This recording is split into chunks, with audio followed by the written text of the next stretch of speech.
Hey y'all, Happy New Year. Welcome to your Breakfast Today channel. I am Tonisha, and today I'm just going to be talking about disappointment. I've been so disappointed in the last year. I can't even, I'm gonna let y'all in on it. So, into 2023, I went on leave from my job because, I everything was going crazy over there. It was people was resigning left and right, people was getting fired left and right. The organization was just going through this crazy restructure. And so I'm like, I told my therapist, I'm like, hey, while they over there getting it together, I need you to write me a note. So she wrote me a note. I got my leave together, and I was, in November, I'm like, okay, cool. This is going to give me some time. This is going to buy me some time, literally, to figure out what it is I want to do with my life. Who do I want to be in my life? How do I want to, maybe grow this channel? I don't know. I could dream, right? A girl could dream. And so was doing that. And then in January, New Year rolls around. I extended it for a little bit. I think I maybe like 3 or 4 weeks or something. And I'm like, okay, I'm gonna go back ready. But also, I have a plan. Did not turn out like that at all. I was laid off in February of 2024. And that just shook me to my core, but not because I lost my job. Like, yes, that is very daunting, but it was like, this wasn't in a plan. This wasn't what I expected. This is not how I had expected this to turn out, right? So I go from leave to being unemployed. So I go from dreaming to being in survival mode. And anybody knows me knows that there's an energy that comes from being in survival mode. And so I'm like, immediately, I'm like, okay, how are we gonna, get through each day based off what I know our finances to be, based off what I know, our prospects to be, based off all of these different things. And the main thing that was happening was that this was not in my plan, right? This was not on my own terms. And I just didn't understand it either. And so when I can't make sense of something, then it sends me into a spiral because what am I going to do if I can't comprehend? But that was good for me in the end. I didn't realize it at the time. We're almost a year later from that happening. And so I have much hindsight, much retrospect. But that just led to just failed expectations. Failed expectations and lots of anxiety. I don't know if anybody out there deals with anxiety, but I do, right? So the projection of a future that you have no idea what the outcome will be, right? And so you're just ruminating, constantly ruminating. I like to catastrophize, right? So everything can all go wrong at once because that's the law. And also, I realized I didn't have any distractions, right? Work is a distraction. It is most of your time, right? Most of the day. And so you know that regardless of what's going on around me, I got to be doing these things, right? My time is essentially not my own. And so while it seems great that, my time will become my own, it was just like, but wait, this is not how I wanted my time to be. And the lack of distraction plus my already overactive brain just made for a muddled amount of chaos. And like I said, just gross disappointment on my end because it's like, man, here we go again, right? Have I not suffered enough? Have I not been through enough? Why do these things keep happening to me? But also inside of my heart and in my spirit, it was like, okay, perhaps this will turn out good. But that old anxiety train was running. So like I said, I went from dreaming, all of that, to stagnation, to survival mode. And also I was like, listen, I don't care what you got in store, God. I'm not doing no more work. I've already done the work. There's nothing else that you have to say to me regarding that could, like, I don't need to be better because I'm not perfect, but I'm good where I'm at, right? I'm good where I'm at. And so that caused me to kind of revert to what was familiar, like I said, back into my comfort zone. And I didn't know that that is the place where I needed to leave. Essentially, I'm learning that now 1 year later. But it was just a drag. So February was just February. March, it was like, okay, We got some cushion. Let me see, the moves I can make. And plus, I'm employable. I'll just get another job. As you can see, that has not happened. So I'm like, okay, I'll grow this channel. I'll try to, make some connections, blah, blah, blah. But in the back of my mind, I'm like, I'm just going to get another job because, I need to get a job. And it was so challenging because I couldn't understand it. And if I can't make sense of something, then it doesn't work. So March, April, May, June, July, time is just passing, submitting hundreds of applications, right? Just overwhelmingly disappointed in the lack of response, in the lack of employability, right? I'm like, I'm only getting older. I'm reaching out to my contacts and they like, it's dry out here, sis. We ain't got nothing for you. So I'm like, okay, God, I don't know what you're doing, but I don't like it, right? And so I sat in that for a long time, just really not liking my life, but still having to feed my kids, still having to show up to my husband, still having to, smile when people ask me how I'm doing and just lie when I say instead of saying, I want the earth to swallow me, which is all that I felt for quite some time. And I didn't want it. I just didn't want it. Plus I had the energy of I'm about to turn 40, you know what I'm saying? I'm grown at this point. So I should be somewhere else. So of course those cognitive distortions come in, what should be happening, who I should be, where I should be further along than this. And I had thought, it's interesting too, because I thought I had worked out all of that, right? Like I said, I've done all the work. I don't have no more work that I need to do. But that turned out to not be the case. So the energy of 40, I'm like, okay, I've been going around in this wilderness, Lord, for 40 years. You know what I'm saying? I've been trying to serve you for like 20 years. So something good has got to be on the other end of this. I was like, okay, Tonisha, it seems challenging now. It seems like, okay, I don't want this now, but things will align soon. Something will come up, right? It's been 6 months. Surely something will come up. It didn't. Nothing came up. And so I had to sit with myself and sit with, like I said, the disappointment of things not going my way, of me having no control over anything. And that is, as a child, as an adolescent, coming into an adult, that was the one thing that, right, like I can't control my home life. I can't control, what's happening at school, but I can control myself, how I respond. And that has been the most difficult and challenging work of this, is like just responding to the situation better. And, people, well, that gives you more time to, not when you got 3 kids, not when you got a mortgage, not when you got, right, like all of these different things. Because it wasn't like I was like, oh, I'm gonna quit my job and blah, blah, blah. I was like, you don't have a choice in this matter.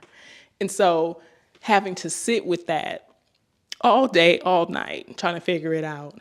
And then I came across the scripture. It's Proverbs 13:12. It says, hope deferred makes the heart sick, but a promise fulfilled is the tree of life. So I sat with that first part and I just accepted it. I'm like, okay, Tonisha, your hopes, what you expected of even just this move here to Georgia, right? Hope deferred has made your heart sick. So sitting in that sickness, sitting in that ailment of feeling like just hurt and down and lost. I felt very, very lost because it was like, I'm already alone, God. Like, you don't want me to have nothing, And then, so my faith was being challenged. My faith was being stretched. My faith was being attacked, right? Because I know what I believe. And you said that these promises exist and I'm trying to live, according to your word. And you said that, right? And so as things dried up, as the wilderness became even more barren, right? And the prospect of a promise felt even more further away. I just became even more disappointed. I just became even more sad, but having to continue on, right? I gotta, like I said, I gotta feed my kids. I gotta, continue to read and continue to try to make myself something instead of just learning to sit. And I have no problem sitting with myself, right? Like I said, I've done the work, I've read the books, I've done the therapy, I've all the things. But that dashed expectation, those failed expectations of how life could have gone, right? Like just give me some good to latch on to. Didn't happen. So I couldn't latch on to those promises that I felt like were for me, but I couldn't access them because my heart was sick, right? My heart was in a place where it was like, no good can come of this. There's nothing that can be.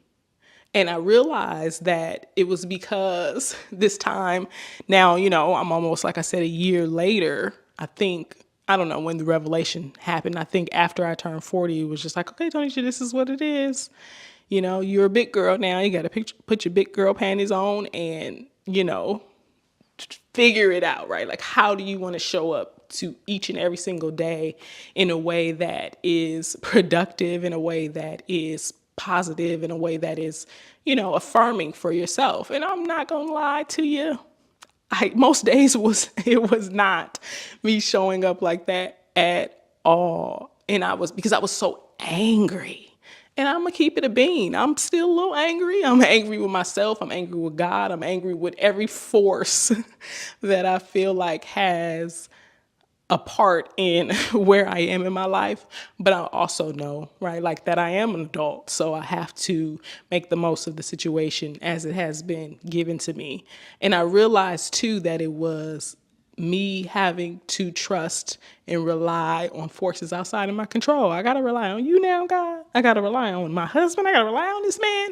And it's not even like, I didn't want to do that. But like I said, I had taken care of myself my whole life. Nobody else is going to take care of me except for me, right?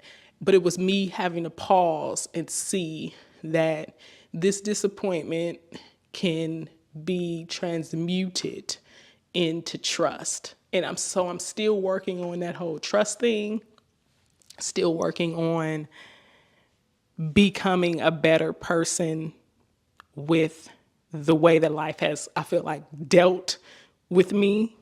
But I know that when life gives you lemons, you make lemon bars because I love lemon bars. And I'm realizing too that that is exactly what has happened, right? I have never baked so much in my life. I have never cooked so much in my life.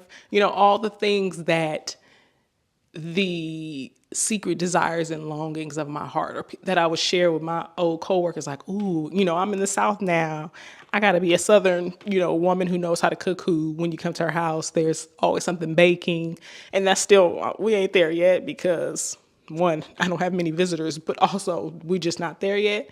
But also I realized that I have grown in terms of how well I bake and how well I cook. And I have some staples now that I can go to that my heart, whether sick or not, can pull from to make a meal. I can make a meal now, And so I'm trying to see it as the lemon bar phase of my life, right? A sweetness, a goodness, a fulfilling, if only temporary, that I can hold on to. Because like I said, the Bible says the second part of that is when a desire fulfilled brings the tree of life.